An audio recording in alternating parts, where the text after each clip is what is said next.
Graham Rawlins with our Friday edition of News Geelong.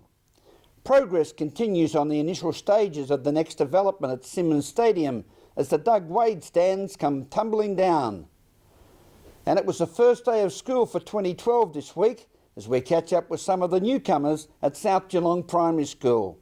From the world of sport, we look at the updating of the temporary spectator stands for the forthcoming Davis Cup tie being played at Geelong Lawn Tennis Club between Australia and China, while from the weather world, we'll update you on the Geelong and Surf Coast area weather forecast expected over the next 6 days with scintillating Sophie Miller.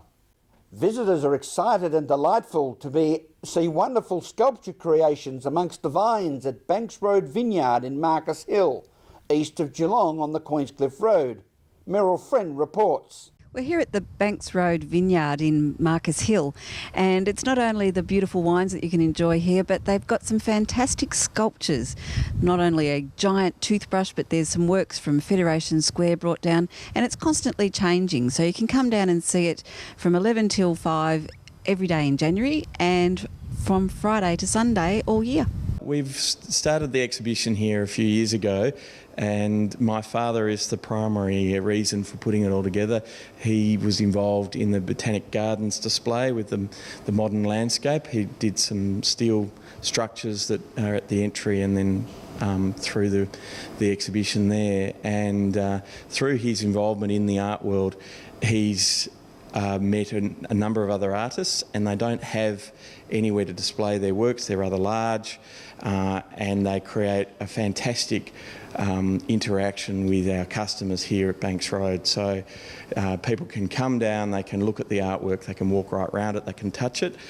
We try and discourage people from climbing on it, but kids seem to gravitate to the works, and so it's actually quite a good family kind of activity as well. And it also, we have a large space around the cellar door to allow for the view, and it fills that with some interesting features as well. From the Banks Road Vineyard, Meryl Friend, News Geelong. Thank you, Meryl. Down at Simonds Stadium, it was initially the Reg Hickey stand, then the Doug Wade stand. Now it is in total redevelopment at the south end of the stadium as the works continue to make good progress. Mitch Cleary has more. We're down here at Simonds Stadium speaking with Geelong Football Club Finance Manager Rob Truffle about the demolishment of the Doug Wade stand and the future of the Geelong Football Club. Yeah, it's another exciting moment for the club and the stadium and the town. It's a third stage of the redevelopment of Simonds Stadium, and it continues the momentum that we're working towards to, in the end, have a completely redeveloped stadium here in Geelong. Yep. The old stand's given us about 40 years of use. Sad to see it come down. Well, yeah, it is sad. It's in one way, it's been a landmark here for a long time, as you say. A lot of people have spent years and years watching the Cats go around from there, but there'll be improved facilities throughout the stand, commensurate with what we've been able to develop at the two first stages, being the Hickey stand and the Premiership stand.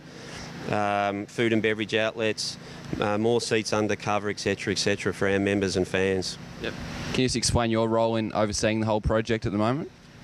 Well, we have a bit of a joke internally that Brian Cook raises the money and then it's my job to spend it. So I'm not the executive here at the club overseeing the project.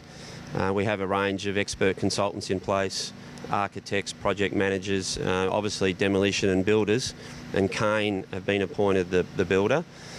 So my role's to oversee the construction of the new stand from the club's perspective. Yep.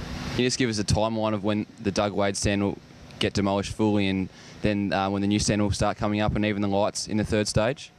Yes, it's about a 15-month process overall. Demolition has only just started, as you can see, with Kane, the builder, coming on site in March, and in the end, the new stand and the lights will be ready in May 2013.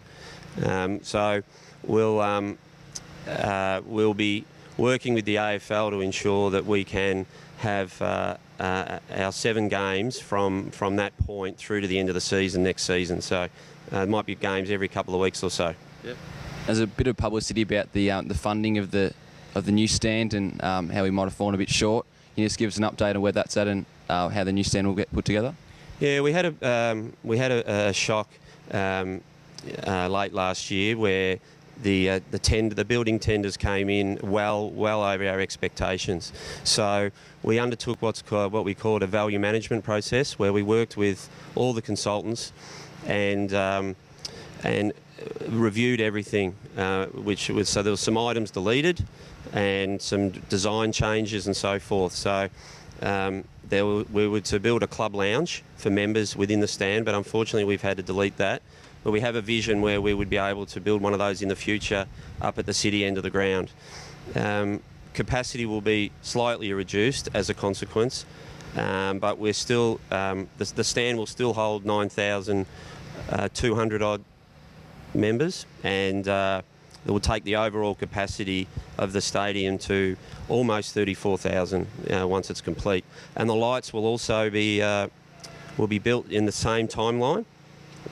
We're very excited about the lights because it will assist our club in hopefully having more games here in the future, but also for the City of Geelong, there will be a great opportunity then for the city to hold and the stadium to hold more events here going forward in other sports, for example, T20 cricket. And from down here at Simonds Stadium, it's Mitch Cleary for News Geelong. Thank you, Mitch. FebFast 2012 is an Australia-wide charity event supporting young people facing issues with alcohol or substance abuse. So pledging to send the grog on holiday for the month of February has significant positive impact within our communities, as Meryl Friend reports. For the month of February, FebFast Fundraiser will be held to help raise more funds to help youth with substance abuse. Now, this started in 2007 and since then has raised some $3 million, which goes to helping out these youth. FebFast Fundraiser is to raise money for young people who have substance misuse issues. So I've done it for 3 years now, and you give up alcohol for the month of February. So this year will be tougher because it's an extra day. And so if people are interested in joining up, how can they find out more? Just have a look on the website, FebFast, and there's a $30 joining fee, which is part of how they make their money. And you can get sponsors, so get your friends and family who don't think you can do it to offer you money. It's a good incentive. So the official date is the 1st of February, but you can buy days. So if you've got a special occasion coming up and you don't think you can do the whole 29, you can buy them. And that also then increases the money that's raised. So what is it about this fundraiser that is so dear to your heart? The money that is raised goes to young people to provide services if they have substance misuse issues. So I've worked a long time in mental health and I know the consequences that come with young people using substances, and that's anything from alcohol to the harder drugs, heroin and ecstasies, amphetamines. And it started in 2007 and over $3 million has already been raised. What sort of programs is that able to help out? So it provides services where young people can go to be assessed and to be provided with counselling or, I'm presuming, residential care so that they can withdraw and be rehabilitated so they don't go back to their habits. From Horizon House, Meryl Friend, News Geelong. Thank you, Meryl. Glad to see you taking the pledge. This is our Friday edition of News Geelong as we go to a break and return with more news after this.